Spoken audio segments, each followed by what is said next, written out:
श्री राम श्री राम श्री राम।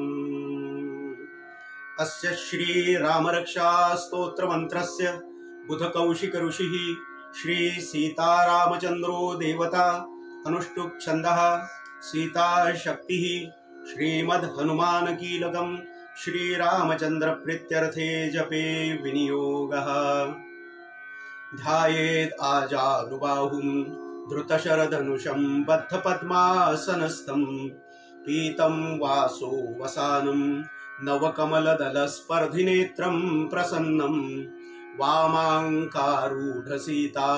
मुखकमलमिलल्लोचनं नीरदाभं नानालङ्कारदीप्तं दधतमुरुजटामण्डनं रामचन्द्रम् इति ध्यानम्। चरितं रघुनाथस्य शतकोटिप्रविस्तरम् एकैकमक्षरं पुंसां महापातकनाशनं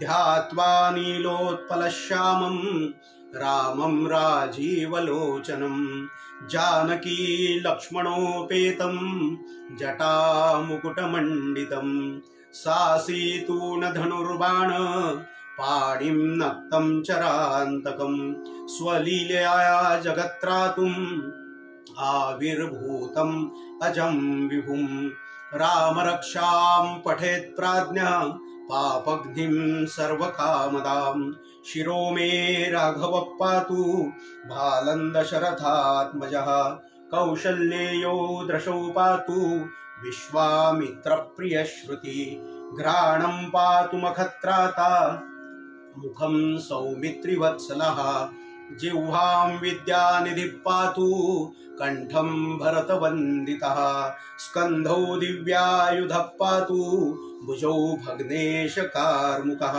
करौ सीतापतिः पातु हृदयं जामदग्नजित् मध्यं पातु खड्गेन रामनाम्नाभिरक्षितं यः कण्ठे धारयेत् तस्य करस्था सर्वसिद्धयः वज्रपञ्जरनामेदं यो रामकवचं स्मरेत् अव्याहतज्ञ सर्वत्र लभते जयमङ्गलम् आदिष्टवान् यथा स्वप्ने रामरक्षा इमां हरः तथा लिखितवान् प्रातः प्रबुद्धो बुधकौशिकः आरामः कल्पवृक्षाणां विरामः सकलापदाम् अभिरामस्त्रिलोकानां राम श्रीमान् सनप्रभु तरुणौ रूपसम्पन्नौ सुकुमारौ महाबलौ पुण्डरीकविशालाक्षौ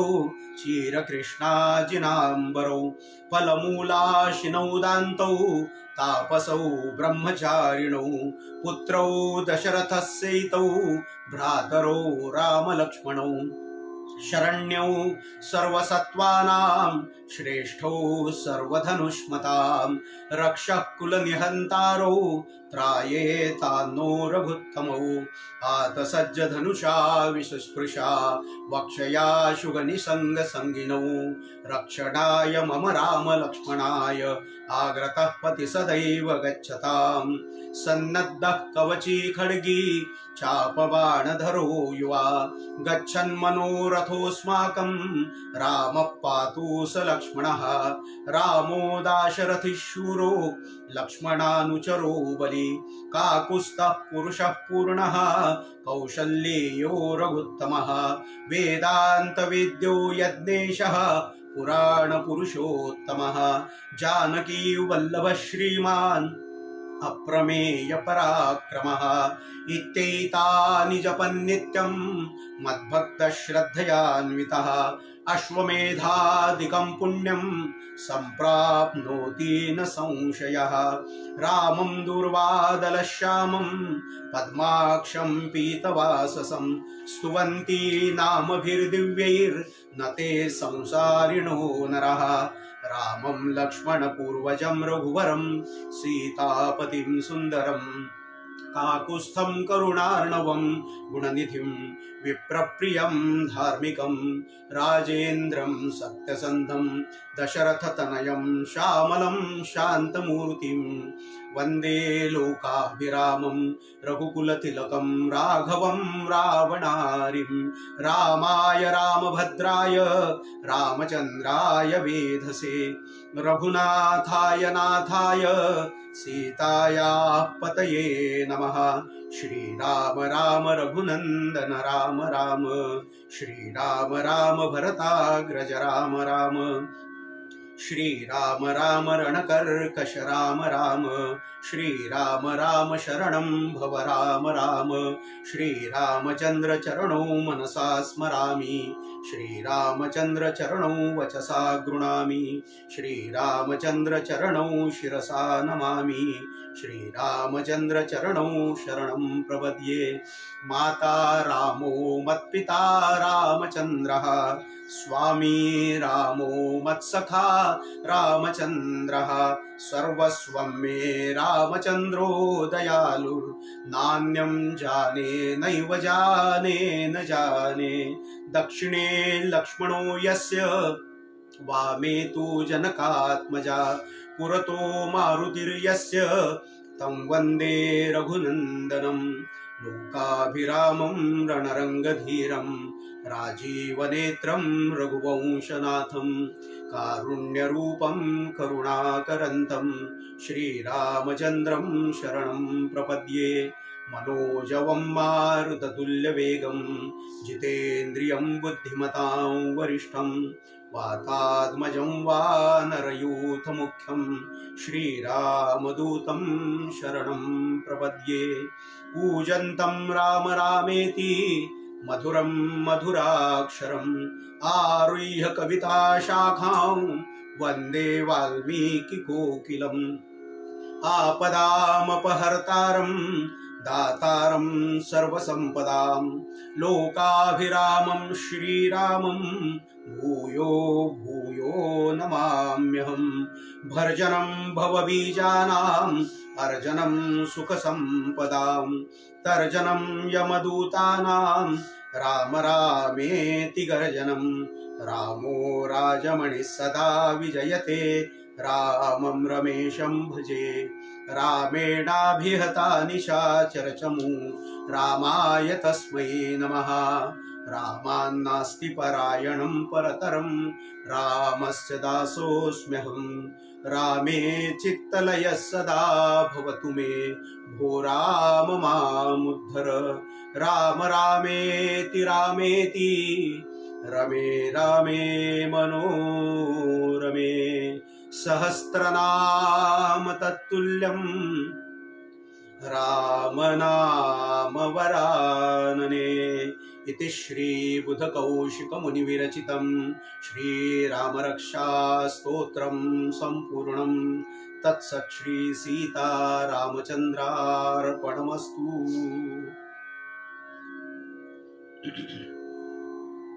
हरि ओम नर्मदे हर। उपस्थित सज्जनांनो, सर्वप्रथम आज नेटवर्क मध्ये प्रॉब्लेम आल्यामुळे मी आपणा सर्वांच्या सेवेमध्ये 15 मिनिट उशीर आलो, याबद्दल आपणा सर्वांच्या चरणी मी दिलगिरी व्यक्त करतो। आपण आपल्या विषयाला सुरुवात करूया। परमात्मा श्री रामचंद्रांचं दिव्य चरित्र। काल परवा आपण बघितलं, राम तेरा नाम स्वयं एक काव्य है, कोई बन जाए कवी सहज संभाव्य है। असं काव्यात्मक चरित्र, असं रूपकात्मक चरित्र, संस्कार संपन्न चरित्र, पराक्रमाची नवीन क्षितिज पादाक्रांत करण्याची ऊर्जा देणारं चरित्र, लीनतेचा नवा मानदंड निर्माण करणारं चरित्र, गुरुसेवेचं एक सुंदर आदर्श निर्माण करणारं चरित्र, बंधुभावाचा आदर्श निर्माण करणारं चरित्र, पती पत्नी संबंधातलं आदर्शत्व व्यक्त करणारं चरित्र। तुम्हाला सांगू मायबाप हो, श्री रामचरित्र कुणाला आवडणार नाही? प्रत्येकाला आवडावं असं श्री रामचरित्र सुंदर आहे।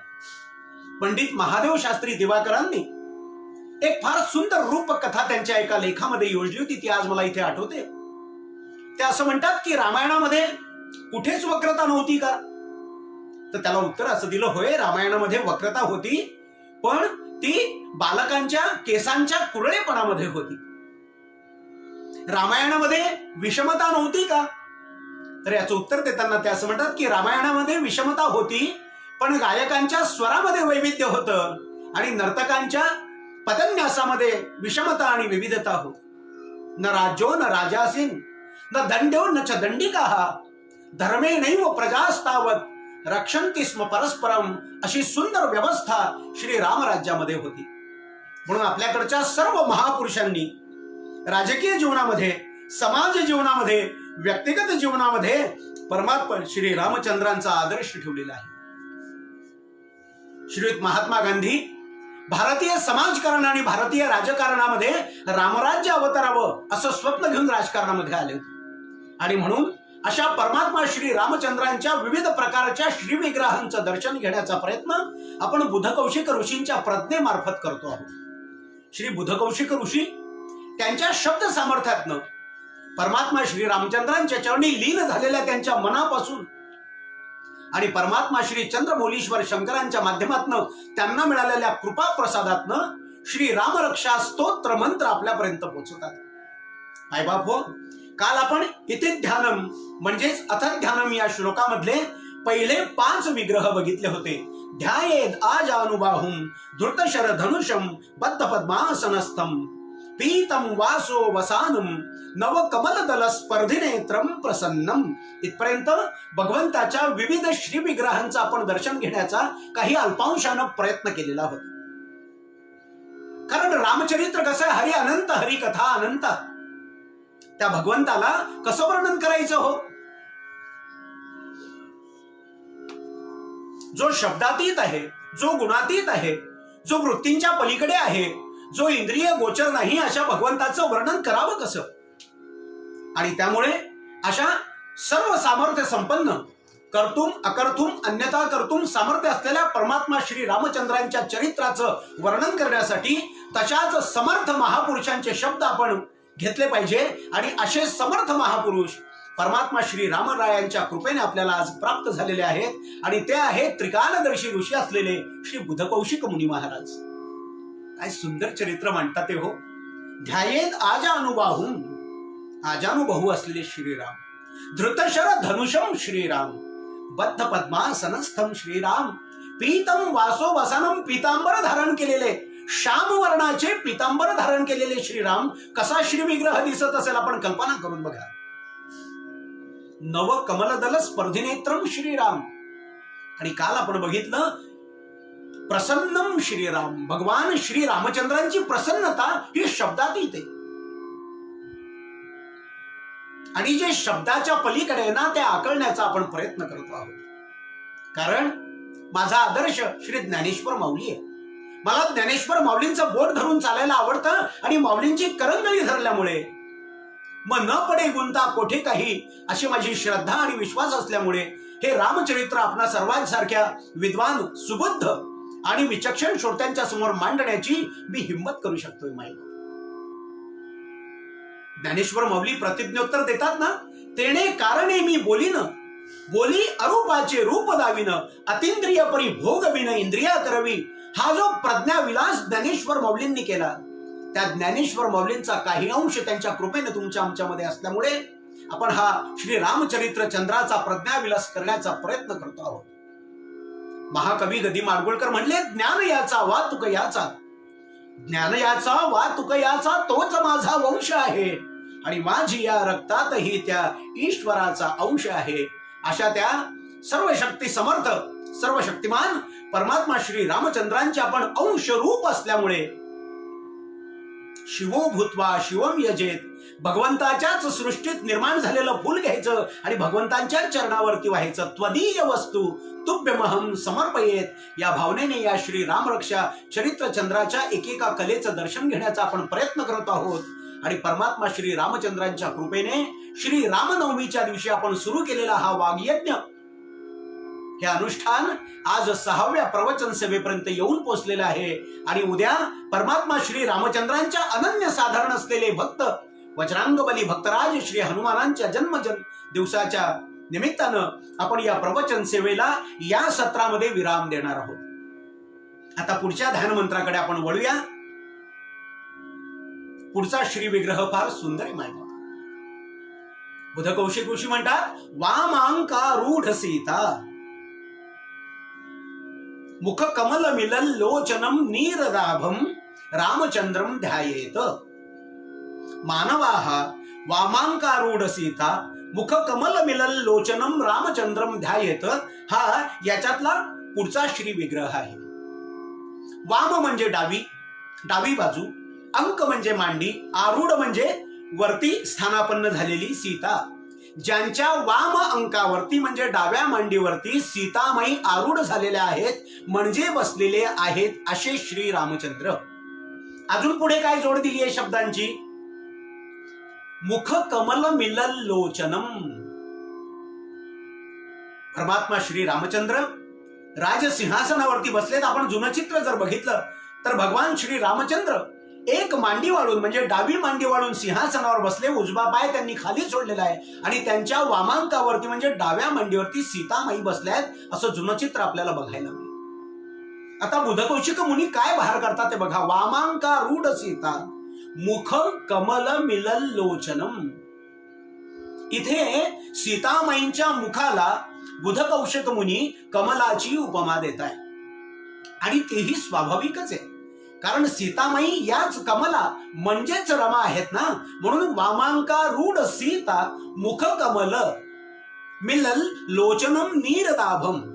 आता मुखाला सुद्धा कमलाची उपमा म्हणजे मुख कमलावरती फुललेलं जणू काही नेत्र कमल जे आहे त्या नेत्र कमलांशी परमात्मा श्री रामचंद्रांची दृष्टी अशी स्थिर झालेली आहे. दोघंही परस्परांकडे बघतात, सस्मित वदनाने बघतात आणि शब्दा वाचून कळले सगळे शब्दाच्या पलीकडले असं ज्याचं वर्णन कवींनी केलेलं आहे तो भाव तिथे आपल्याला बघायला मिळतो. आता अशा प्रकारचा श्री विग्रह प्राज्ञ पुरुष असलेले श्री बुधकौशिक मुनी आपल्याला का देतात ते बरं? तर सांसारिक जीवनाचा आदर्श सुद्धा परमात्मा श्री रामचंद्र सांगितलाय.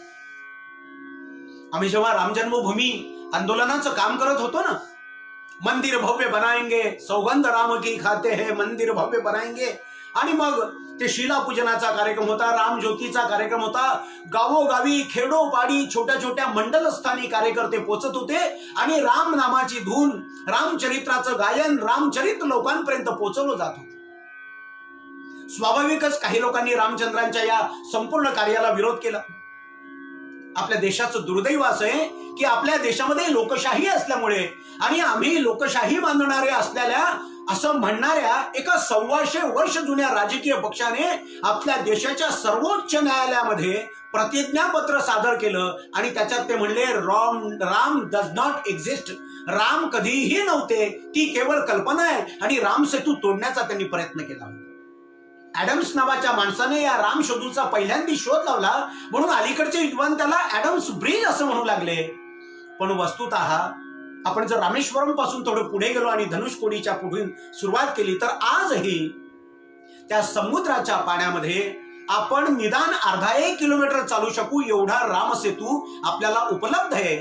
आणि आता उपग्रहांच्या मार्फत घेतलेल्या छायाचित्रातनं तो रामसेतू स्वच्छ आणि स्पष्ट दिसतो.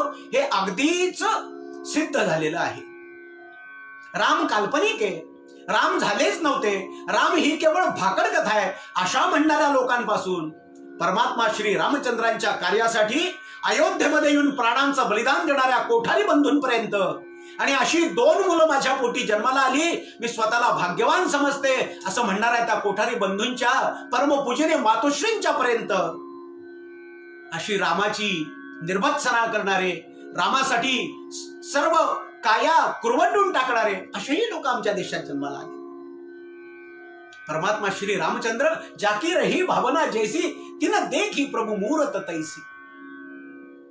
कधी कधी असं वाटतं परमात्मा श्री रामचंद्रांना विरोध करणारे या लोकांच्या पेक्षा रावण कितीतरी पटीने श्रेष्ठ खलनायक होता. हो, थोडस आपण रावणाचंही चिंतन करण्याचा प्रयत्न करू वेळ मिळाला तर.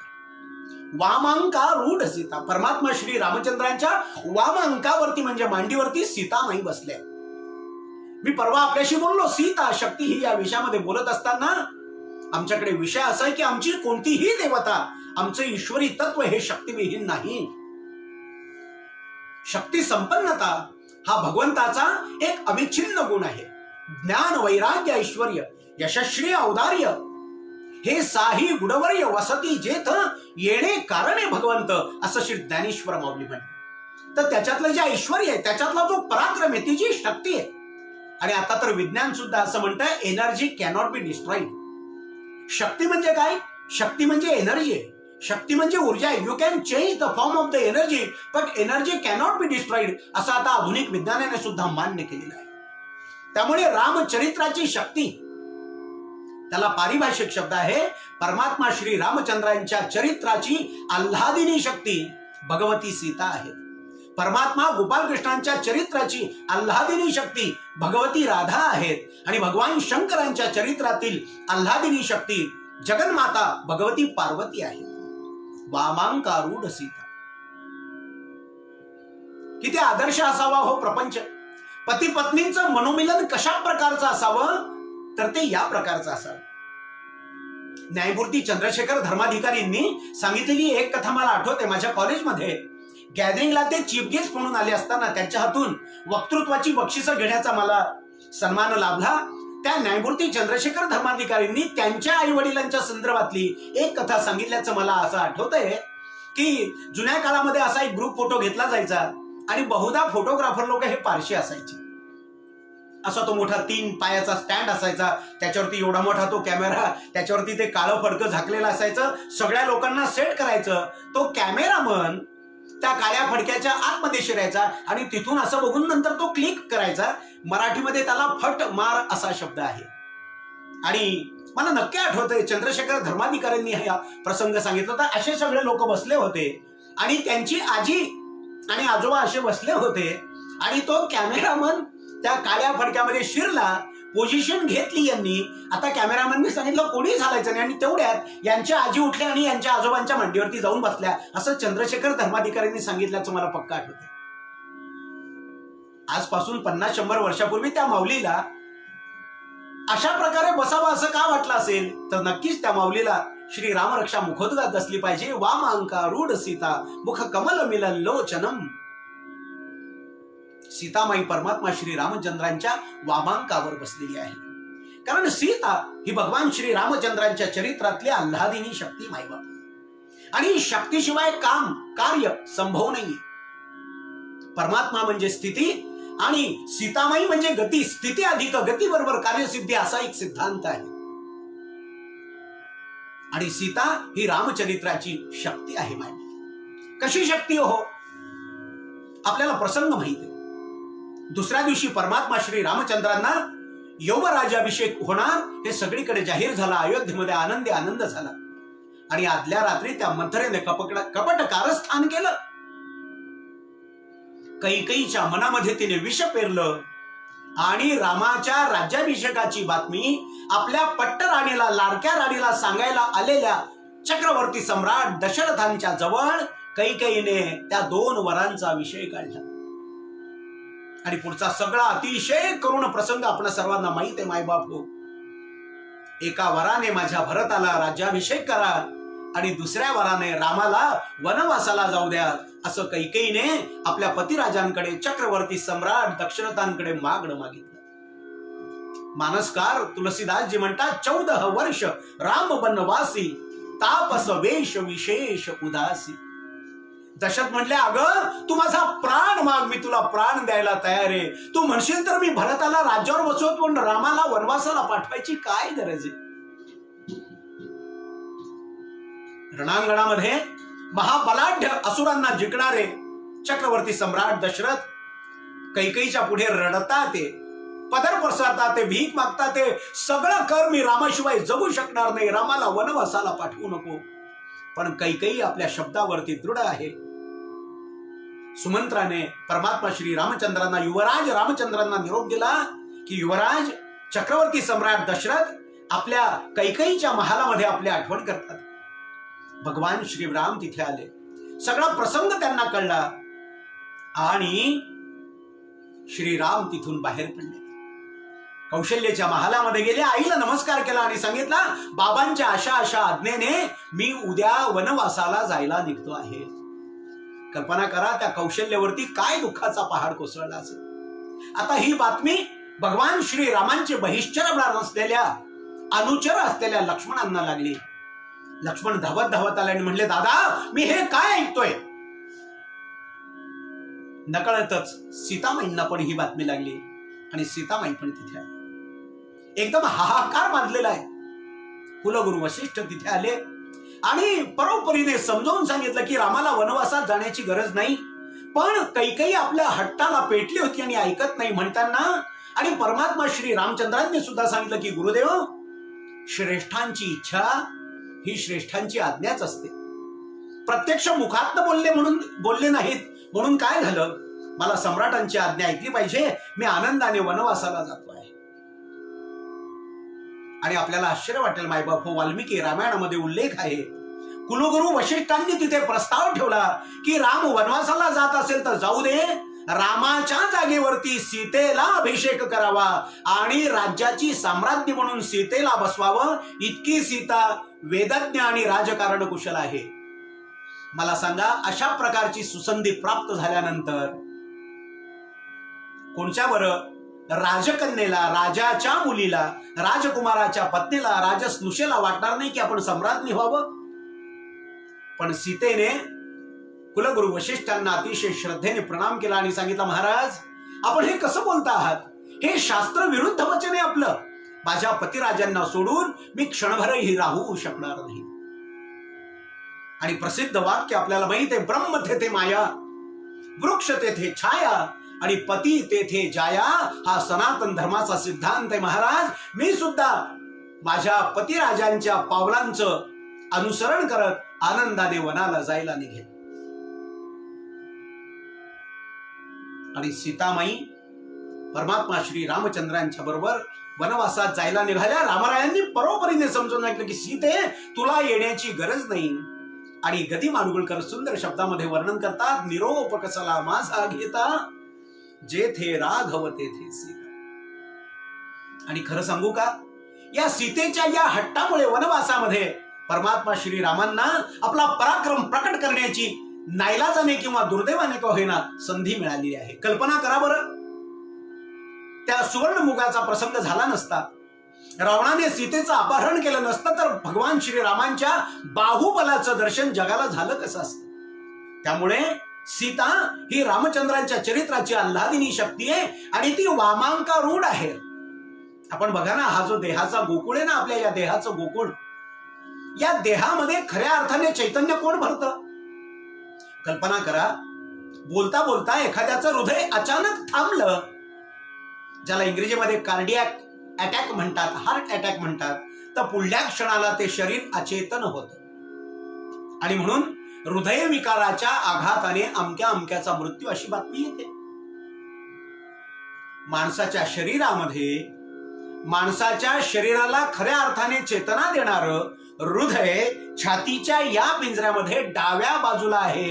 हे जर आपण लक्षात घेतलं, म्हणजे मानवी जीवनाची खरी शक्ती जर हृदय असेल, तर सीता हे भगवान श्री रामचंद्रांचं हृदय असल्यामुळे सीता ही प्रभू रामचंद्रांची शक्ती आहे आणि ते वामांकी बसणं हेच जास्ती संयुक्तिक आहे. अशा या सीता शक्तीकडे, बरं नुसती शक्ती का, तर परमात्मा श्री रामचंद्र सीतामाईंच्या डोळ्यांमध्ये डोळे टाकून बघतात आणि सस्मित मुद्रेने बघतात. कसे हो वामांकारूढ सीता, मुख कमल मिलल लोचनम. दोघांचे डोळे एकमेकांमध्ये जुळलेले आहेत. हिंदीमध्ये म्हणतात ना, आंखों ही आंखों में इशारा हो गया, है ना.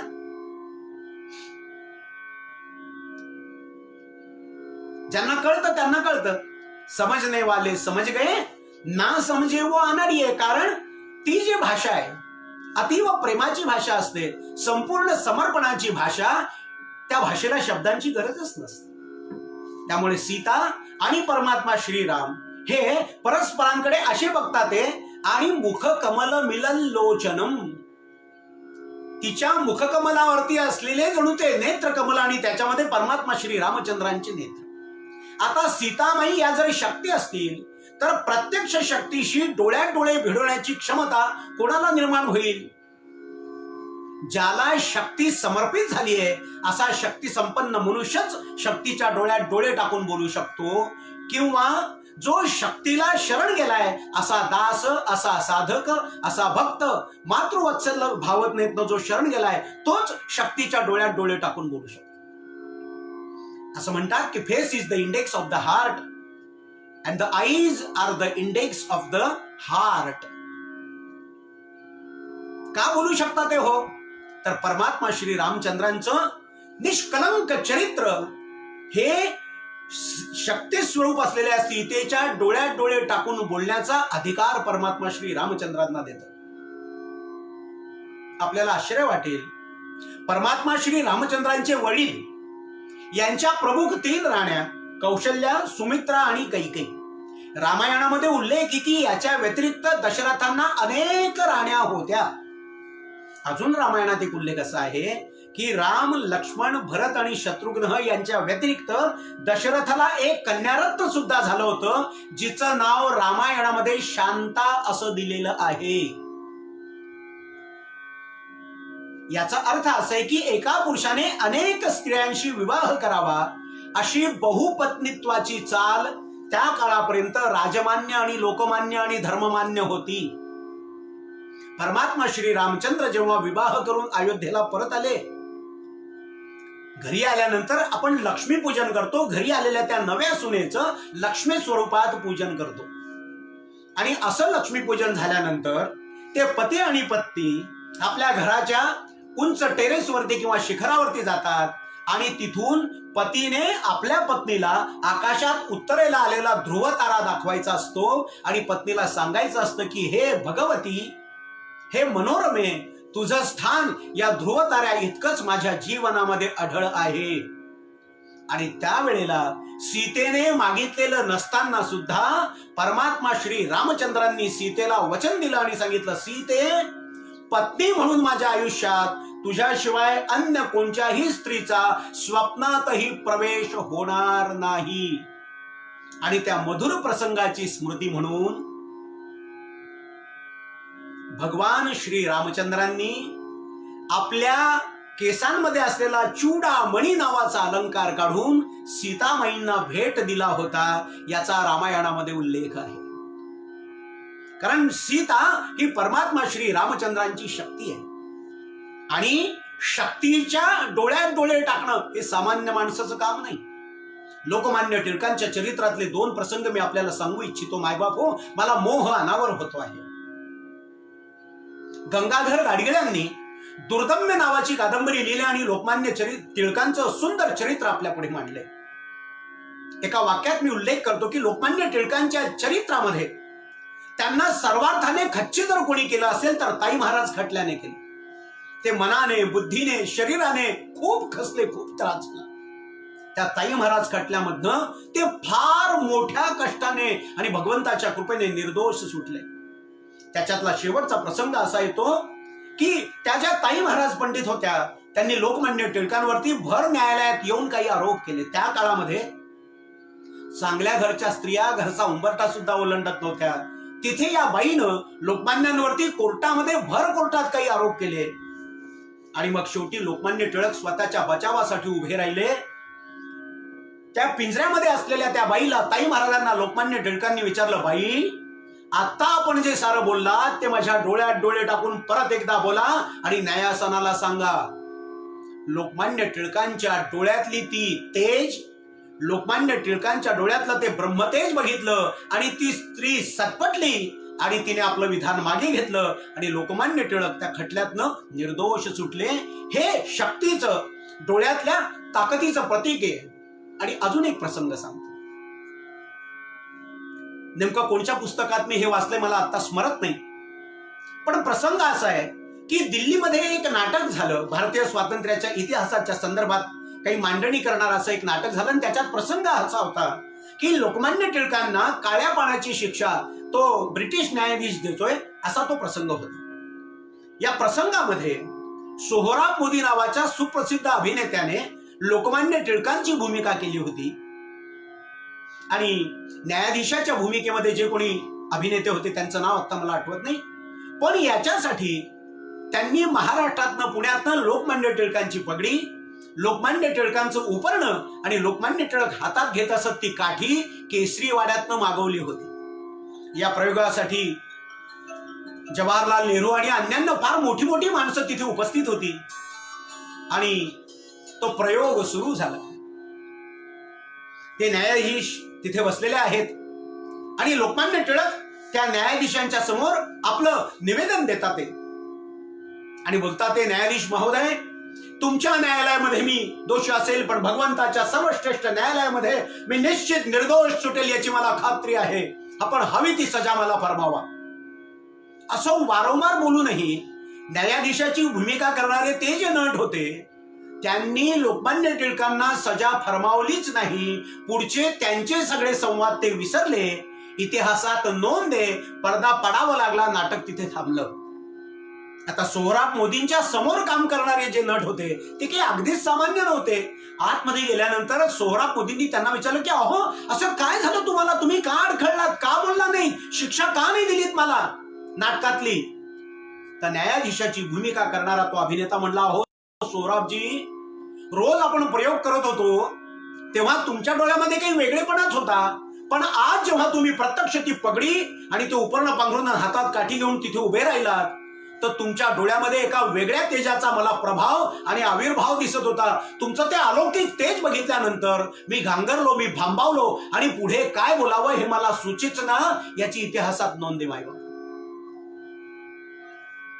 जेव्हा शक्तीशी सामना होतो तर तो जो निर्बल असतो, जो चरित्रहीन असतो, तो दुसऱ्याच्या डोळ्यात डोळे टाकून बोलू शकत नाही. कारण तुम्ही बाकीचं काहीही करा, तुमचे डोळे तुमच्या अंतरीच्या सर्व भावना स्पष्टपणाने बाहेर बोलतात. परमात्मा श्री रामचंद्रांच्या वामांकावरती बसलेल्या सीतामाई ह्या त्यांच्या शक्ती स्वरूप असल्यामुळे त्यांच्या नजरेत नजर देण्याचं सामर्थ्य शक्तिमान असलेल्या परमात्मा श्री रामचंद्रांना आहे किंवा शक्तीची कृपा झालेल्या बुधकौशिक मुनींना आहे. आणि म्हणून ते अशा श्री विग्रहाचं दर्शन आपल्याला करवतात. वामांकारूढ सीता मुख कमल मिलल लोचनम रामचंद्रम ध्यायेत. पुढचा श्री विग्रह आहे नीरदम आभम मानवाः वामांकारूढ सीता मुखकमल मिलन लोचनम नीरदाभम मानवाः नीरदाभम रामचंद्रम ध्यायेत. आता नीर म्हणजे पाणी, द म्हणजे देणारा, नीर द आणि आभम. नीर म्हणजे पाणी, द म्हणजे देणारा. द ददाती, जो पाणी देतो तो म्हणजे कोण, तर ढग. आता ढग कसा असतो, पाण्याने भरलेला ढग हा काळसर निळा असतो आणि पाणी नसलेला ढग हा पांढरा असतो. इथे रामचंद्रांचं वर्णन काय करताय, मानवाः नीरदाभम रामचंद्रम ध्यायेत. नीरद, नीरद म्हणजे ढग. आता असा पाण्याने भरलेला एखादा श्यामल ढग आहे आणि अचानक सूर्य उदित झाला किंवा झाकलेला ढग, त्या सूर्यावरती आलेला ढग सरकला आणि सूर्याची प्रकाश किरण जर त्या ढगावरती पडली तर पाण्याने भरलेल्या निळसर असलेल्या त्या ढगाची ज्या प्रकारची आभाळ तेजस्वी रीतीने चमकते तशा प्रकारची नीलकांती लाभलेले परमात्मा श्रीराम. म्हणून बुधकौशिक मुनी वर्णन करता नीरदाभम रामचंद्रम ध्यायेत. नीरद आभम रामचंद्रम ध्यायेत. आणि योग मार्गामध्ये अशा प्रकारच्या योगाची सिद्धी प्राप्त केल्यानंतर, श्रेष्ठ दर्जाच्या योगाची सिद्धी प्राप्त केल्यानंतर ज्या काही प्रकारच्या विशिष्ट सिद्धी प्राप्त होतात त्याच्यात एक सिद्धी ही पण आहे की योगाच्या अत्युच्च पातळीवरती पोहोचल्यानंतर त्या साधकाची अंगकांती ही निळ्या रंगाची होते, असं योग शास्त्रकारांनी वर्णन करून ठेवलेलं आहे. मी काल आपल्याशी बोललो, एतद् देश प्रसूतस्य सकाशात अग्रजन्मना धर्म संस्थापनेचे नर. ते ईश्वराचे अवतार झाले आहेत, पुढे होणार देणे ईश्वराचे. व तुम्ही म्हणाल झाले, ठीक आहे, समर्थांच्या काळात होते तेही ठीक, पण आहेत, हो आहेत. अगदी अलीकडल्या 10, 12, 15 वर्षातली गोष्ट आपल्याला सांगतो मायबापू. गेल्या 20-25 वर्षामध्ये नगर निवासी श्री सद्गुरु रामकृष्ण क्षीरसागर महाराज नावाचे एक महात्मा नगरमध्ये उदयास आले आणि नगरच्या जवळ सावेडी नावाचं जे स्टेशन आहे, सावेडी बस स्टेशन आहे, तिथे त्यांनी फार मोठं सुंदर असं दत्त क्षेत्र उभं केलेलं आहे. हे जे नगरचे रामकृष्ण क्षीरसागर महाराज होते, यांचं प्रत्यक्ष दर्शन ज्या साधकांनी घेतलेलं आहे त्यांना विचारा आपण, त्यांनी देह ठेवण्यापूर्वीच्या अलीकडच्या 4-5 वर्षामध्ये त्यांच्या देहाची अंगकांती ही नीलकांती झाली होती. म्हणजे परमात्मा श्रीराम हे नीरद आभम होते. तसंच परमात्मा श्री रामचंद्रांच्या चरित्रांच्या सद्गुणांचं निधिध्यासन करणारा साधक सुद्धा या प्रकारच्या मुक्तीला पाहू शकतो. सलोकता, समीपता, स्वरूपता आणि सायुज्यता नावाची ही जी मुक्ती आहे ना, ती या प्रकारची आहेत. म्हणून मानवा हा नीरदाभम रामचंद्रम ध्यायेत असा श्री विग्रह श्री बुधकौशिक मुनी आपल्याला देतात. आता पुढचा श्री विग्रह काय आहे? वामांकारूढ सीता मुख कमल मिलल लोचनम नीरदाभम नानालंकार दीप्तम रामचंद्रम ध्यायेत. मानवाहा नानालंकार दीप्तम रामचंद्रम ध्यायेत असा पुढचा श्री विग्रह श्री बुधकौशिक मुनींनी आपल्याला दर्शनासाठी उपलब्ध करून दिलेला आहे. म्हणजे काय आहे तर परमात्मा श्री रामचंद्रांनी शरीरावर धारण केलेल्या विविध रत्न, पाचू, पवळा, मौक्तिक, वेडूर्य अशा विविध नवरत्नांच्या विविध अलंकारातनं, त्या अलंकाराच्या तेजस्वितेमुळे परमात्मा श्री रामचंद्रांचा श्री विग्रह आभामंडित झालेला आहे. आणि परमात्मा श्री रामचंद्रांच्या स्वतःच्या तपपूद अंगकांतीमुळे शरीरावरती धारण केलेल्या अलंकारांना एक वेगळी झळाळी आलेली आहे. असा समा संयोग या श्री विग्रहाच्या माध्यमातून बुधकौशिक ऋषी आपल्याला इथे दाखवतात. म्हणजे उपमेय श्रेष्ठ की उपमान श्रेष्ठ असा प्रश्न पडावा असा हा श्री विग्रह. म्हणजे परमात्मा श्री रामचंद्रांनी अंगावरती धारण केलेल्या नाना अलंकारांच्या मुळे त्यांची कांती दीप्तिमान झालेली आहे की त्यांच्या अंगभूत तपपूत तेजाने अंगावरती धारण केलेले अलंकार झळाळत आहेत. याबद्दल बघणाऱ्याला संभ्रम व्हावा. जणू काही हा दागिन्यांचा आणि दागिने धारण करणाऱ्याचा अनन्वय असा काव्यशास्त्रातला एक अलंकार आहे. आता मला सांगा, भगवान श्री रामचंद्रांनी काही मोत्याचा कंठ धारण केला, गळ्यामध्ये माळ धारण केली, हातामध्ये अंगठ्या घातल्या आणि शिरावरती मुकुट धारण केला म्हणून ते तेजस्वी दिसताय असंही का हो? तर हे तर लौकिक दागिने आहेत. पण परमात्मा श्री रामचंद्राच्या चरित्रात त्यांनी जे आपल्या एकूण चरित्रामध्ये वेगवेगळे दागिने धारण केले, त्या दागिन्यांची दीप्ती फार अलौकिक आहे महाराज. प्रसंगी अंगावरती धारण केलेल्या सोन्या चांदीच्या आणि नवरत्नांच्या दागिन्यांची कांती आणि झळाळी कमी होईल, पण परमात्मा श्री रामचंद्रांनी आपल्या चरित्रामध्ये सद्गुणांचे जे दागिने धारण केलेले आहेत त्याच्या दीप्तीचा प्रकाश यावत चंद्र दिवा करू आपल्याला मिळत राहणार आहे. आणि त्या प्रकाशामध्ये आमच्या भारतीय अध्यात्मशास्त्रातल्या कितीतरी महानुभावांनी आपल्या जीवनाचा मार्ग निवडला आणि ते यशस्वीतेच्या शिखरावरती जाऊन पोहोचले. परमात्मा श्री रामचंद्रांनी धारण केलेला सर्वश्रेष्ठ दागिना जर कोणचा असेल तर तो आहे चारित्र्याचा. भगवान श्रीराम जेव्हा वनवासाला निघून गेले आणि भरत परत आले आणि त्यांनी कैकेयीशी जो संवाद साधला आणि त्याच्यामध्ये ते जे बोललेले आहेत भरतजी की परमात्मा श्री रामचंद्राने हा गुन्हा केलाय का, त्याने परस्त्रीकडे नजर टाकली आहे का, त्याने कोणाचं धन हडपलंय का, आणि परमात्मा श्री रामचंद्रांना वनाला पाठवणाऱ्याला कैकेयीला सुद्धा म्हणावं लागतं नाही रे बाळा असं त्याने काही केलं नाही, नाही रे बाळा असं त्याने काही केलं नाही. रामायणामध्ये 2 खलपात्र आपल्याला भेटतात. एक इकडे ही कैकेयी मंथरा आहे आणि तिकडे रावण आहे. पण अशा कैकेयीला ज्या वाल्मिकींनी या प्रसंगामध्ये खल ठरवलेलं आहे, खल नाही का ठरवलंय, ती कैकेयी सुद्धा परमात्मा श्री रामचंद्रांच्या चरित्राबद्दल एकही शब्द उन्हा बोलायला तयार नाही. इतकं तेजस्वी, ज्याला आपण म्हणतो ना धुतल्या तांदुळासारखं चरित्र परमात्मा श्री रामचंद्रांचं आहे. असा चारित्र्याचा अलौकिक दागिना परमात्मा श्री रामचंद्रांनी धारण केलाय. मला सांगा, या चारित्र्याच्या अलौकिक दागिन्याची दीप्ती कशानं झाकाळली जाऊ शकेल?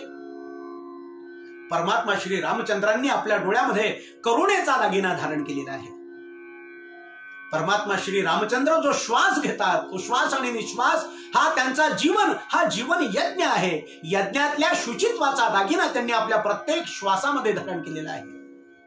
परमात्मा श्री रामचंद्रांच्या मुखकमलावरती मंद मंद स्मित हास्य आहे.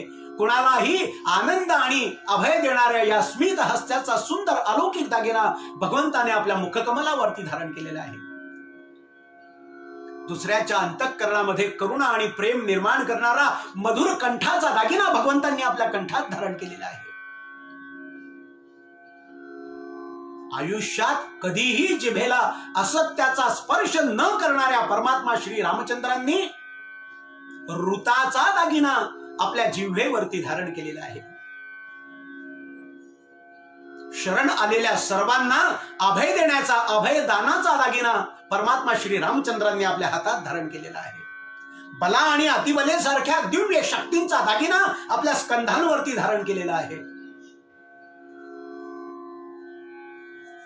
योग्याला साजेशी निद्रा, योग्याला साजेसा आहार आणि योग्याला साजेसा व्यवहार हा अलौकिक योग संपन्नेचा दागिना परमात्मा श्री रामचंद्रांनी धारण केलेला आहे. आणि परमात्मा श्री रामचंद्रांच्या चरणांनी सदा चरणाचा दागिना धारण केलेला आहे. म्हणून रामस्य अयनम इति रामायणम असं महाकवी वाल्मिकींनी या इतिहास असलेल्या महाकाव्याला नाम दिलेलं आहे. म्हणून मला असं वाटतं, नाना लंकार दीप्तम रामचंद्रम ध्यायेत मानवाहा, नाना लंकार दीप्तम रामचंद्रम ध्यायेत असं श्री बुधकौशिक मुनी आपल्याला सांगतात. सद्गुणांची खाण. अहो पुढे प्रसंग येणार आहे, तो रावण परमात्मा श्री रामचंद्रांशी लढतोय आणि बघता बघता रावणाचे उजवा हात, डावा हात, मुलगा मारला जातोय, भाऊ मारला जातोय, कुंभकर्ण मारला गेला.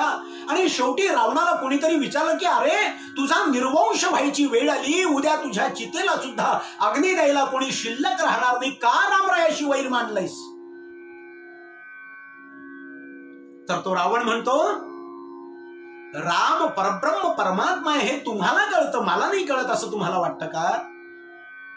पण अशा मर्यादा पुरुषोत्तम श्री रामाच्या हातून माझा वध व्हावा आणि माझी आत्मज्योती त्यांच्या हृदय ज्योतीमध्ये विलीन व्हावी ही माझी इच्छा आहे. आणि रावणाच्या तोंडी वाल्मिकींनी वाक्य टाकले, नाहम मरणात भीतोस्मी केवलम दूषितम यशः.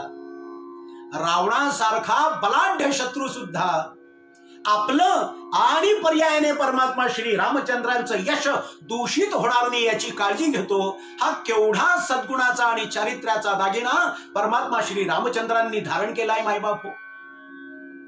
बुधकौशिक मुनींच्या प्राज्ञ प्रतिभेतनं परमात्मा श्री रामचंद्रांच्या या अलौकिक श्री विग्रहाचं दर्शन या शब्दांच्या माध्यमातून आपल्याला घडतंय. नाना अलंकार दीप्तम रामचंद्रम ध्यायेत.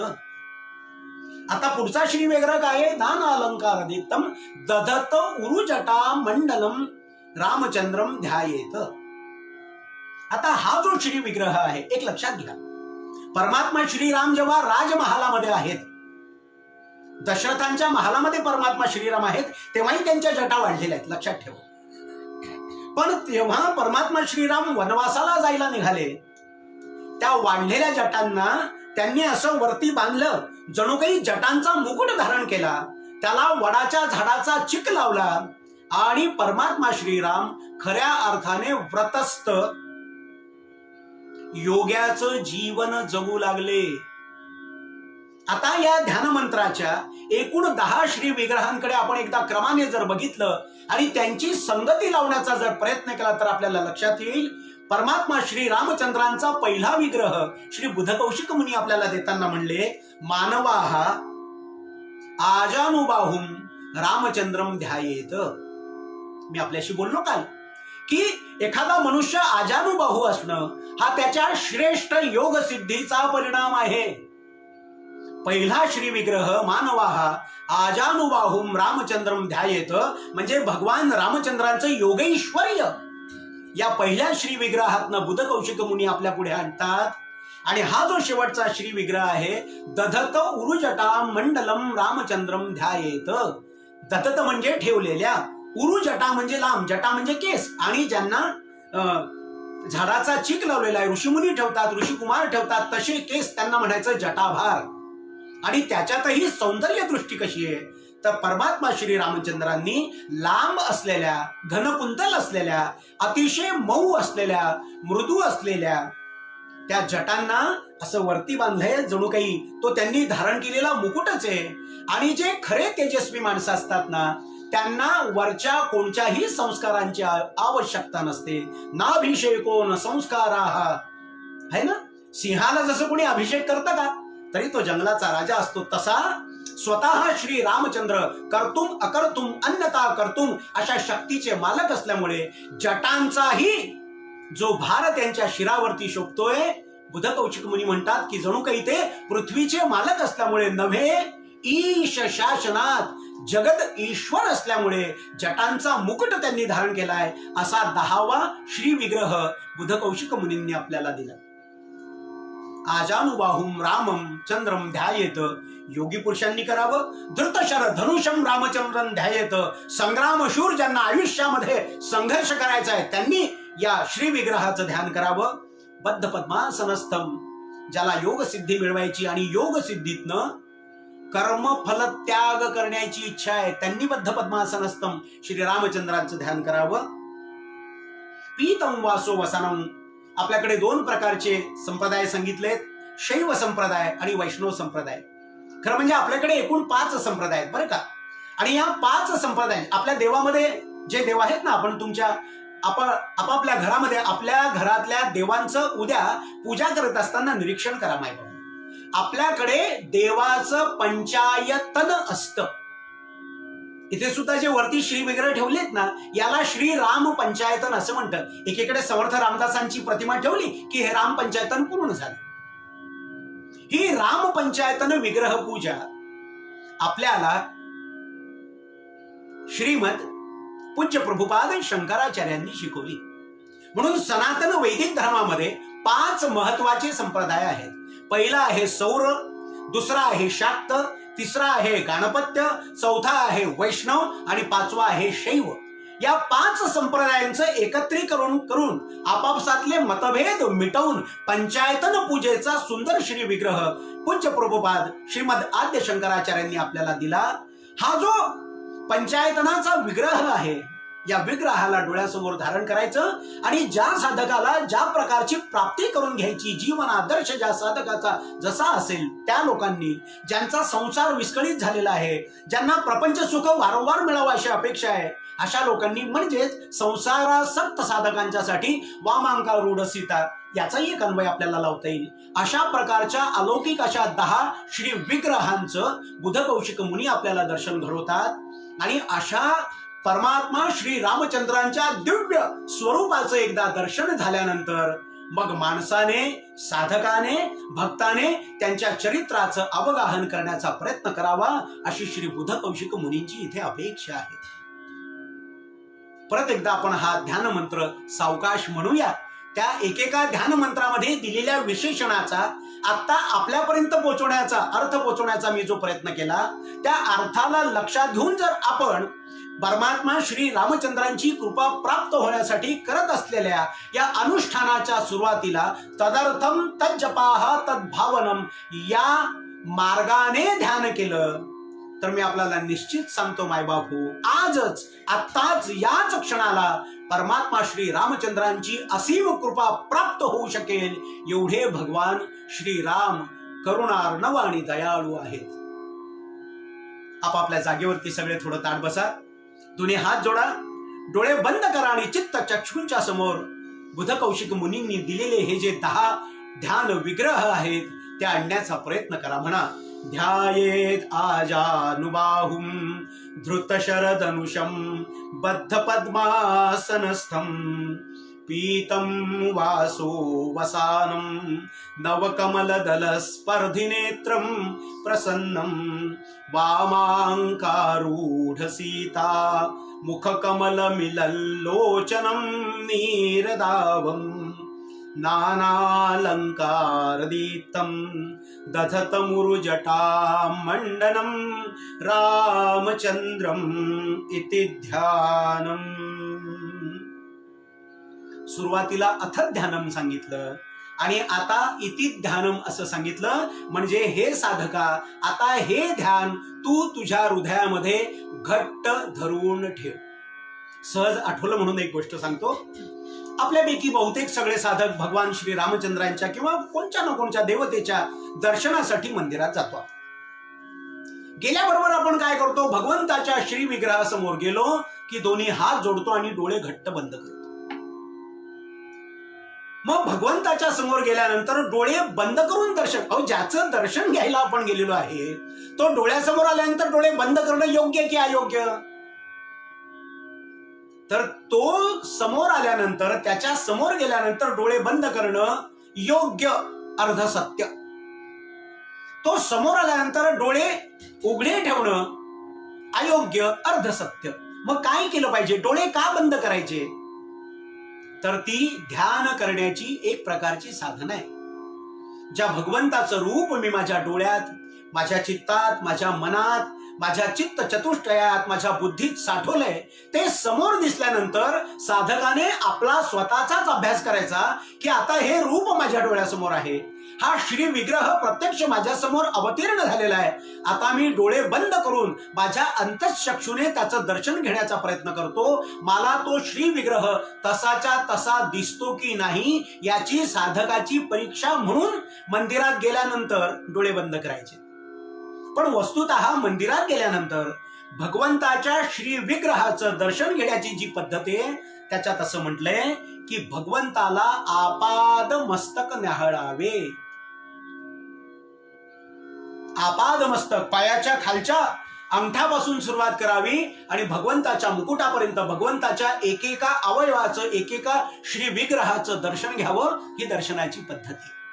आता आपल्याला आवडेल तसं, आपल्या वृत्तीला रुचेल तसं, आपल्याला पचेल तसं, आपल्याला मानवेल तसं, आपल्या इष्ट देवतेने किंवा सद्गुरूंनी दिलेल्या पद्धतीनुसार आपण या प्रकारचं ध्यान मंत्र करून आणि भगवंताचं श्री विग्रह डोळ्यासमोर आणून उपासना करावी. एवढंच निवेदन मी आपणा सर्वांच्या चरणी करतो. आता बुधकौशिक ऋषी काय म्हणतात बघा. इति ध्यानम, या प्रकारचे ध्यान आहे. आणि पुढे आता बघा, हे 4 श्लोक आपल्याला क्रमाने एकत्र म्हणायचे. कोणचे? चरितं रघुनाथस्य शतकोटी प्रविस्तरम् एकैकमक्षरं पुंसां महापातकनाशनम् ध्यात्वा नीलोत्पलश्यामं रामं राजीवलोचनं जानकी लक्ष्मणोपेतं जटामुकुटमण्डितं सासीतूण धनुर्बाण पाणिं नक्तं चरान्तकं स्वलीलया जगत्रातुम् आविर्भूतम् अजं विभुं रामरक्षां पठेत् प्राज्ञः पापग्निं सर्वकामदां. इथे थांबायचं आपल्याला, कारण इथून पुढे जे श्लोक आहेत त्या श्लोकाला श्री रामरक्षा वज्र पंजर कवच असं म्हणतात. हे जे उरलेले 3 श्लोक आहे चरितम रघुनाथस्य पासून पापग्निम सर्व कामदांपर्यंत धावता आढावा घेऊन आपल्याला उद्या भगवान श्री रामचंद्रांच्या या वज्र पंजर कवचाची प्राप्ती आणि अर्थ समजून घेण्यासाठी सिद्ध व्हायचे. म्हणून हा विषय आज इथपर्यंत नेऊन पूर्ण करूया आणि प्रवचन सेवेला विराम देऊया. मी आज 15 मिनिट उशिराने आपणा सर्वांच्या सेवेत आलोय. बरोबर 15 मिनिट उशिरा मी माझी प्रवचन सेवा थांबवेल. आपण थोडा वेळ तसदी घ्यावी अशी आपल्याला प्रार्थना आहे. आता बघा, चरितम रघुनाथस्य शतकोटी प्रविस्तरम. परमात्मा श्री रामचंद्रांचं चरित्र कसं आहे तर शतकोटी प्रविस्तरम असं आहे. म्हणजे काय तर खरं म्हणजे संस्कृतात कोटी या शब्दाचा अर्थ प्रकार असा आहे, है ना. 33 कोटी देव आहेत. म्हणजे काही 33 कोटी संख्येने देव नाहीयेत, 33 प्रकारचे देव आहेत. ते कसे तेही आपण सिद्ध करू शकतो, सांगू शकतो. पण मी जेवढा अभ्यास केला, जेवढं वाचन केलं, महापुरुषांकडनं जेवढं ऐकलं, त्या प्रत्येक महापुरुषांनी या श्लोकामध्ये कोटी या शब्दाचा अर्थ संख्यावाचक असाच घेतलेला आहे. आणि म्हणून याचा अर्थ असा लागतो की चरितम रघुनाथस्य शतकोटी प्रविस्तरम. परमात्मा श्री रामचंद्रांचं हे दिव्य चरित्र 100 कोटी श्लोकांमध्ये विस्तार पावलेलं आहे. म्हणजे होतं असं श्री बुधकौशिक ऋषी आपल्याला सांगतात. एकदा गंमत झाली बरं का मायबापू. परमात्मा श्री रामचंद्रांचं हे चरित्र कोणासाठी आहे याबद्दल देव, दानव आणि मानव यांच्यामध्ये वाद निर्माण झाला. मानव म्हणले भगवान श्रीराम मानवी देहामध्ये अवतरून त्यांनी कार्य केलं म्हणून रामचरित्रावरती पहिला अधिकार आमचा आहे. लागली देवता पुढे आल्या म्हणजे वा वा वा वा असं कसं. अहो परमात्मा श्रीराम मुळामध्ये ईश्वर आहेत, मुळामध्ये ते देव आहेत. आपल्या मूल देवता स्वरूपात ते मानव स्वरूपात आले पण त्यांचं मूल स्वरूप देव असल्यामुळे परमात्मा श्री रामचंद्रांच्या शतकोटी प्रविस्तरम या चरित्रावरती आम्हा देवतांचा अधिकार आहे. माता राक्षस बाजूला राहतील का? सगळे राक्षस पुढे आले म्हणले हो थांबा तुम्ही, हे सगळं तुमचं सगळं ठीक आहे, मानवी देहात आले हेही मान्य, ते पूर्वी देव होते हेही मान्य, पण मुळात आले कोणासाठी हे मला सांगा. परित्राणाय साधूनाम विनाशाय च दुष्कृताम. आम्हा राक्षसांचा संहार करण्यासाठी, दशमुखांतकासाठी परमात्मा श्री रामचंद्रांचा अवतार झाला. रामायणात वर्णन आहे त्याचं. त्यामुळे रामांचा श्री विग्रह हा आमच्या नाशासाठी असल्यामुळे रामायणावरती संपूर्णतया 100% अधिकार आमचाच आहे असा देव, दानव आणि मानव यांच्यामध्ये वाद निर्माण झाला. मग आता जेव्हा एखाद्या गोष्टीची तडच लागत नाही तेव्हा मग काय करावं? तर अशा वेळेला सर्वनाशे समुत्पन्ने अर्धम त्यजति पंडिता या न्यायाने देव, दानव आणि मानव यांनी असं ठरवलं की हरकत नाही. आता प्रत्येकासाठी परमात्मा श्री रामचंद्र आले होते ना, म्हणजे आपला सगळ्यांचा सारखा अधिकार. तर आपण एक काम करूया, हे शतकोटी प्रविस्तरम असलेलं श्री रामचरित्र सारखं सारखं वाटून घेऊया.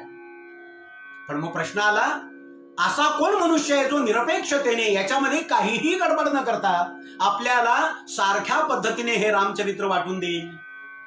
आणि आश्चर्य बघा, तिघांनीही एकमताने ठरवलं की जे चंद्रमौलीश्वर भगवान कैलासाधिपती शंकर आहेत त्यांच्याकडे आपण जाऊया. त्यांच्या मनामध्ये कधीही पाप नसतं, ते दुजाभाव करणार नाहीत. आणि मग देव, दानव आणि मानव सगळे कैलासामध्ये भगवान चंद्रमौलीश्वर शंकरांच्याकडे गेले आणि त्यांना ध्यानातनं जागा करून समाधीतनं उतरण्याची प्रार्थना करू लागले. प्रभू जागिये, प्रभू जागिये, आम्हाला या रामचरित्राचं वाटप आपल्या अमृत हस्ते हवंय. भगवान चंद्रमौलीश्वर शंकर जागले. विचारलं त्यांनी येण्याचं प्रयोजन कळलं. ते म्हणले हरकत नाही, पण रामचरित्र तर शतकोटी प्रविस्तरम आहे ना, 100 या संख्येला तीनाने निशेष भाग जात नाही. मग तुमच्यापैकी कोणाला तरी एक कमी मिळेल, कोणाला तरी एक जास्ती मिळेल. मग तुम्ही असं म्हणाल की मी तुमच्यावरती अन्याय केला, तर मग याच्यातनं काय तोड काढूया. पण हरकत नाही, मी शेवटच्या क्षणापर्यंत तुम्हाला अधिकाधिक न्याय देण्याचा प्रयत्न करेन असं परमात्मा श्री चंद्रमौलीश्वर भगवान शंकर म्हणाले. आणि मग त्यांनी शतकोटी प्रविस्तर असलेलं हे रामचरित्र देव, दानव आणि मानव यांच्यामध्ये वाटायला सुरुवात केली. आणि मग शेवटी असं झालं की 33,33,333 श्लोक देवांना, दानवांना आणि मानवांना भगवान शंकरांनी वाटले. आणि शेवटी म्हणजे 99,99,99,999 श्लोकांचं समान वाटप झालं. आणि शेवटी एक श्लोक उरला. तो श्लोक होता अनुष्टुप छंदातला. अनुष्टुप छंदामध्ये एकूण 32 अक्षर असतात.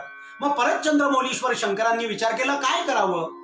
तर म्हणून ते निरपेक्ष असल्यामुळे त्या शेवटल्या 32 श्लोकातल्या त्या अक्षरांच्या त्या श्लोकातनं 10 त्यांनी अक्षर देव, दानव आणि मानव यांना वाटून दिले. आणि 2च अक्षर शिल्लक राहिली. आता त्या 2ला परत 3ने निशेष भाग जात नाही. तर चंद्रमौलीश्वर शंकर असं म्हणले, बाबांनो आता हे 2च अक्षर उरलेत, हे मी कोणाला वाटू. तर देव, दानव आणि मानव यांनी मोठा अवतार याचा आणला सांगितला, हे उरलेले 2 शब्द तुम्ही ठेवून घ्या. कोणचे ते 2 शब्द होते? 33 कोटी, 33 लक्ष, 33,000 वगैरे वगैरे असं सगळं देव, दानव आणि मानवांना वाटल्यानंतर जे 2च शब्द परमात्मा चंद्रमौलीश्वर शंकरांनी रामायणातनं आपल्यासाठी ठेवले ते होते राम. त्यांनी ते हृदयात धारण केले. आणि मग भगवान शंकरांनी या रामतत्वाचं आपल्या हृदयामध्ये धारण केलं, संवाहन केलं. ते माता पार्वतीला ते रामतत्व समजावून सांगितलं. तेच रामतत्व बुधकौशिक मुनींना समजावून सांगितलं आणि मग ते रामतत्व बुधकौशिक मुनींच्या माध्यमातून आपल्यापर्यंत आले. कसं आहे हे रामतत्व? तर चरितम रघुनाथस्य शतकोटी प्रविस्तरम एकैकम अक्षरम पुंसाम. मी पहिल्या दिवसापासून आपल्याशी बोलतोय की या रामरक्षेतलं एकही अक्षर अन्यथा नाही, व्यर्थ नाही, विनाकारण नाही, काव्यातला प्रास जुळावा म्हणून जुळवलेलं नाही. एकैकम अक्षरम पुंसाम. पुंसाम म्हणजे मानवांच्यासाठी महापातक नाशनम. जगातल्या सर्व मानवांच्या महापातकांचा नाश करू शकेल असं कोणतंही एक अक्षर याच्यातलं आपण उचला ते इतकं दिव्य आहे. आता पुंसाम या शब्दाचा एक वेगळा अर्थ असा आहे, पुन्नाम नरकात त्रायते इति पुत्राः असं म्हटलेलं आहे. आपल्याकडे सप्त स्वर्ग, सप्त पाताळ आणि सप्त नरकांची जी कल्पना सांगितली त्याच्यातला पून नावाचा जो नरक आहे, त्या नरकातनं आपल्या वडिलांना, आपल्या पूर्वजांना, आपल्या कुलातल्या लोकांना तारतो, त्याला पुत्र म्हणावं असं या पुत्र या शब्दाची व्याख्या आहे. आणि अशा महापातकांचा नाश करणारं हे परमात्मा श्री रामचंद्रांचं दिव्य चरित्र आता बुधकौशिक मुनी असं म्हणतात, ध्यात्वा नीलोत्पल श्यामम. अशा नील म्हणजे निळ्या, उत्पल म्हणजे कमळ, निळ्या कमळासारख्या सावळ्या रंगाच्या असलेल्या श्री रामचंद्रांचं ध्यान केल्यानंतर, ध्यायेत म्हणजे ध्यान करावे आणि ध्यात्वा म्हणजे ध्यान केल्यानंतर, ध्यात्वा नीलोत्पल श्यामम रामम राजीव लोचनम. आता इथे सगळीकडे भगवंताच्या प्रत्येक अवयवाला कमळाची उपमा देण्याचं रेलचेल दिसते बरं का. पण राजीव म्हणजे काय? तर राजीव म्हणजे नुकतंच उमललेलं टवटवीत कमळ. तिकडे भगवान सूर्यनारायण प्राचीला येतात, प्राची आरक्त झाली आहे आणि सूर्याच्या पहिल्या किरणांबरोबर हळूहळू ते कमळ विकसित व्हायला सुरुवात झालंय. असं जे early morning in the dawn कमळ असतं त्याला म्हणायचं राजीव. ध्यात्वा नीलोत्पल श्यामम रामम राजीव लोचनम जानकी लक्ष्मणोपेतम जटा मुकुट मंडितम. परत बघा तो शब्द आला, जानकी लक्ष्मणोपेतम. आता परत असं का म्हटलं हो जानकी लक्ष्मणोपेतम? तर आता आपण बघितलं परमात्मा श्रीराम हे रणकर्कश श्रीराम आहेत. आता ज्याला रणसंग्राम सिद्ध व्हायचं आहे, धर्मसंग्राम करायचा आहे, त्याच्यासाठी दोन गोष्टींची आवश्यकता आहे. कोणत्या दोन गोष्टी? एक तर पहिली गोष्ट तो शक्ती संपन्न असणं अनिवार्य आहे आणि दुसरी गोष्ट त्याच्या त्या सद्धर्माचं, सत्कर्याचं एकनिष्ठेने पालन करणारा समर्पित कार्यकर्ता त्याच्याबरोबर असणं अनिवार्य आहे. अहो हे राम जन्मभूमीचं आंदोलन जे उभं राहिलं ना, आता आपण परमात्मा श्री रामचंद्रांचं दिव्य मंदिर उभं करणार आहोत. लाख लाख कार्यकर्त्यांनी रात्रंदिवस कष्ट केले आणि त्यांच्या कष्टातनं, सर्वस्व समर्पणातनं हे कार्य उभं राहत आहे. इथे परमात्मा श्रीराम कसे? जानकी लक्ष्मण उपेतम. आता इथे जानकी शब्द वापरला, सीता शब्द नाही वापरला. का? तर जानकी म्हणजे जनक नंदिनी जानकी. जानकी का म्हटलं? तर जे जनक राज आहेत त्यांचं नाव आहे सीरध्वज जनक, सीतेचे वडील. ते विदेह राज जनक, राजर्षी जनक म्हणून परिचित आहेत. आणि कोणचंही धर्मसंग्राम करताना माणसाला देहाची पर्वा न करता कार्य करावं लागतं. देहभान विसरून, तहानभूक विसरून काम करावं लागतं. तिथे देहाची काळजी करणारी माणसं चालत नाही, तिथे विदेहीच व्हावं लागतं. आणि म्हणून विदेहराज जनकाच्या मुलीला बरोबर ठेवलं म्हणजे ती शक्ती अशा विदेही होण्याची आपल्याला प्रेरणा देते. म्हणून जानकी लक्ष्मणोपेतम, अशा विदेही अवस्थेत काम करण्याची प्रेरणा देणारी शक्ती म्हणजे जानकी. आणि लक्ष्मण म्हणजे अशा अलौकिक ध्येयासाठी सर्वस्वाचं समर्पण करणारा, श्रुतंचै वयत्कंटकाकीर्ण मार्गम स्वयं स्वीकृतज्ञ सुगंकारयेत असं म्हणणारा ध्येयनिष्ठ, आचार संपन्न, कर्मठ कार्यकर्ता म्हणजे लक्ष्मण आहे. म्हणून जानकी लक्ष्मणोपेतम जटा मुकुट मंडितम. परत हे कार्य कोणासाठी करायचंय? तर जटा मुकुटाने जो निस्पृहतेने, निस्वार्थतेने मंडित झालेल्या आहे अशा निस्वार्थ राजासाठी, अशा निस्वार्थ लोकाभिरामासाठी, लोकनायकासाठी आपल्याला हे काम करायचंय. जानकी लक्ष्मणोपेतम जटा मुकुट मंडितम. एकीकडे जटा मुकुट मंडित असेही निस्वार्थ वृत्तीचे योगी असलेले श्रीरामांचा विग्रह देतात ते, आणि दुसरीकडे पुढच्याच श्लोकात बुध कौशिक मुनी असं म्हणतात, सासी तूण धनुर्बाण पाणीम नक्तम चरांतकम स्वलीलया जगत्रातुम आविर्भूतम अजम विभूम. आता बघा बरं, एक एक शब्द बघा. स असी, असी म्हणजे तरवार, स म्हणजे सह, तरवारी सह. स असी तूण, तूण म्हणजे भाता. स असी तूण धनुर्बाण, ज्याच्या एका हातात तलवार आहे, पाठीला अक्षय भाता लावलेला आहे, खांद्यावरती धनुष्य आहे, असा सासी तूण धनुर्बाण.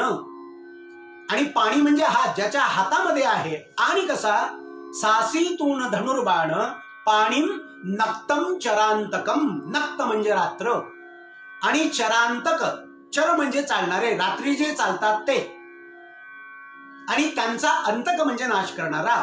जे निशाचर आहेत अशा निशाचर राक्षसांचा अंतक म्हणजे नाश करणारा तो रणसंग्राम शूर भगवान श्रीराम कसा आहे, तर सासी तूण धनुर्बाण. काय सुंदर सांगतात ते बघा, है ना.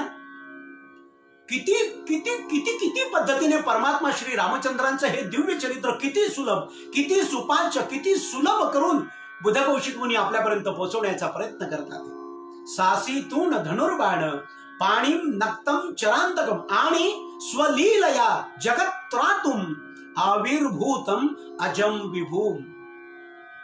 जे स्वलीलया जगत्रातुम, जे आपल्या सहज लीलेने जगाला तारतात, ज्यांच्या एका भ्रुकटी भंगावरती मात्र लक्षावधी प्रलय निर्माण करण्याची क्षमता आहे, असे स्वसंवेद्य भगवान श्रीराम केवळ स्वतःच्या इच्छेने या मानवी देहात अवतरित झालेले आहेत.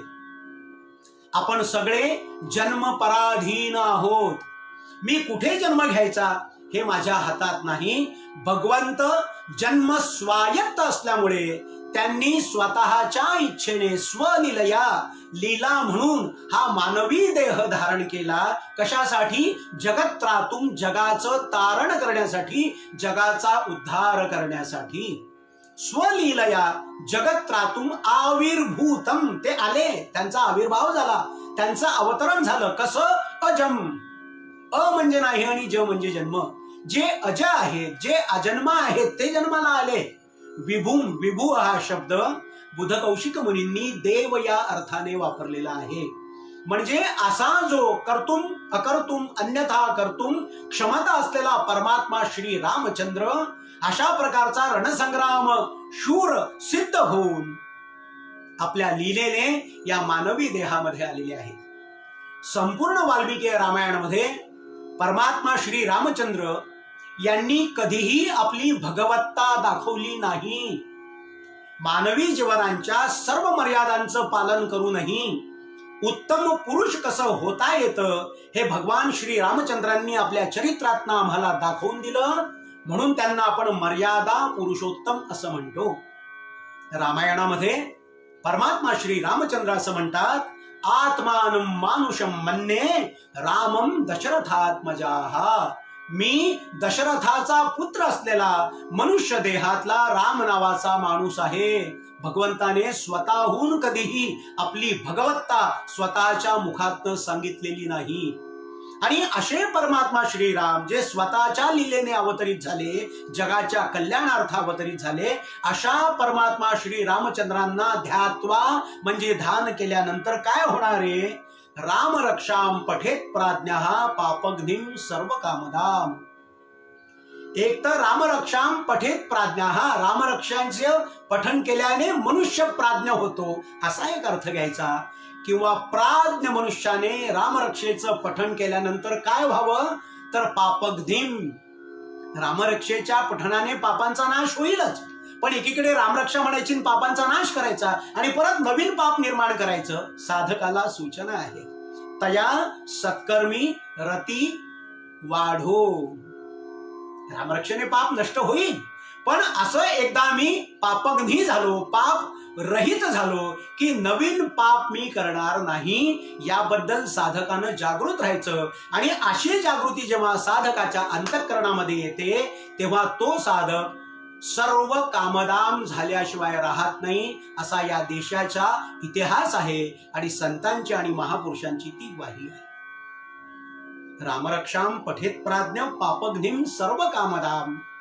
इथपर्यंत आपण पोहोचलो. आता इथून पुढचे जे 5.5 श्लोक आहे, शिरोमे राघव पातू भालन दशरथात्मजाः कौसल्ययो द्रशौ पातू विश्वामित्र प्रिय श्रुती घ्राणं पातु मखत्राता मुखं सौमित्री वत्सलाः जिह्वां विद्यानिधि पातु कंठं भरतवंदिताः स्कंधौ दिव्यायुध पातु भुजौ भग्नेश कार्मुकः करौ सीतापति पातु हृदयं जामदग्निजित् मध्यम पातु खरध्वंसी नाभिं जाम्बवदाश्रयः सुग्रीवेशः कटी पातु शक्तिनी हनुमत प्रभु ऊरु रघुतम पातु रक्षक कुल विनाशकृत जानुनी सेतुकृत पातु जंघे दशमुखांतकः पादौ विभीषण श्रीदाः पातु राम खिलं वपुः.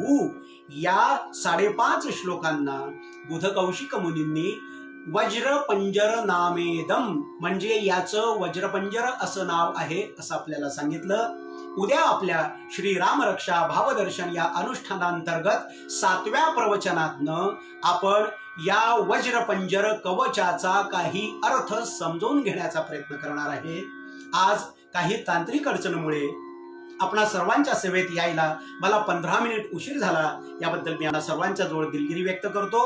उशीर झाल्यानंतर सुद्धा आपण तेवढ्याच श्रद्धेने, तेवढ्याच निष्ठेने आणि तेवढ्याच दुर्दम्य अशा भक्तीने या रामचरित्र श्रवणाचं आणि श्री रामरक्षा स्तोत्र मंत्राचं पठण करण्यासाठी आपल्या जागेवर बसलात. आपणा सर्वांच्या चरणी मी विनम्रतापूर्वक अभिवादन करतो. झालेली सेवा परमात्मा श्री रामचंद्रांच्या चरणी समर्पित करूया. उद्या संध्याकाळी बरोबर 7 वाजता मी योगेश्वर उपासनी महाराज या नावाच्या माझ्या फेसबुक पेजवरनं आपणाशी संवाद साधणार आहे. आपण आत्ता आनंद नक्की घेतला असेल. परत जेव्हा अंथरुणावर पडल्यावर आपण एकदा शांत चित्ताने हे प्रवचन ऐकाल. आपण तसं ते ऐकावं आणि उद्यासाठी शिरोमे राघव पातू पासून पातुरामो खिलं वपुः पर्यंत या वज्रपंजराच्या कवचाचं थोडं चिंतन करून ठेवावं अशी मी आपल्याला प्रार्थना करेन. हा रामरक्षेचा आनंद जर आपल्याला मिळत असेल तर आपल्या इष्ट लोकांपर्यंत आणि मित्र परिवारापर्यंत पोहोचवण्यासाठी आपण माझ्या या प्रवचनांना जरूर शेअर करा, लोकांपर्यंत पोहोचवा.